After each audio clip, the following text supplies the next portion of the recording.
What's going on? It's Mr. Hino with Mr. Hino's Lego Robotics.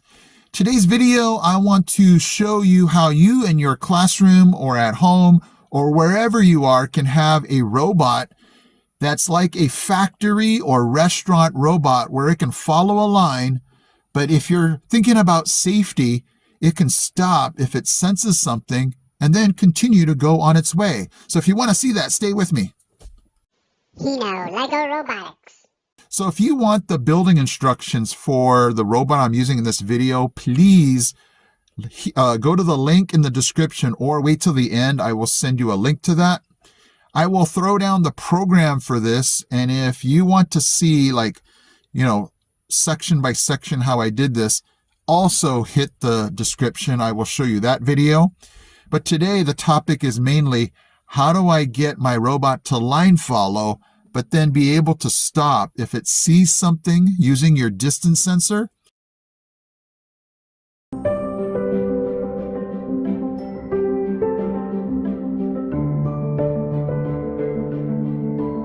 And then once that item is gone, how does it continue on its way? So let's first go ahead and take a look at the program. Okay, I'm on my Spike Prime software here. I'm going to go to the pink blocks and pull up the set movement motors like we always do.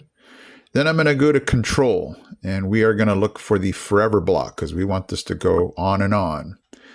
Below that, we're going to pull out our if, then, or else block right there.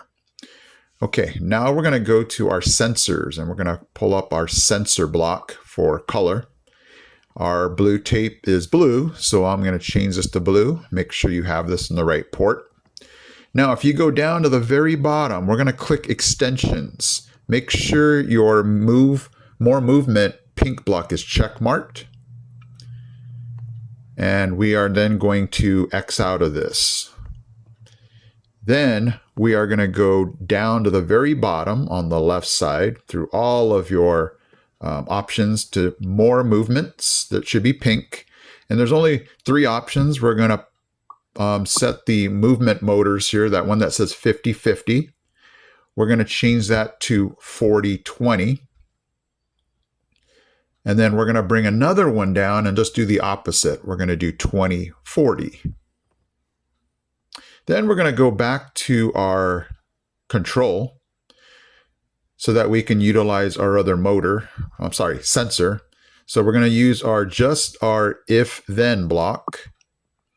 Then we're going to go to your sensors and look for your distance sensor. Make sure you have this in the right port. And I'm going to set mine for 5 inches. So on the right, you're going to make sure we set that for inches.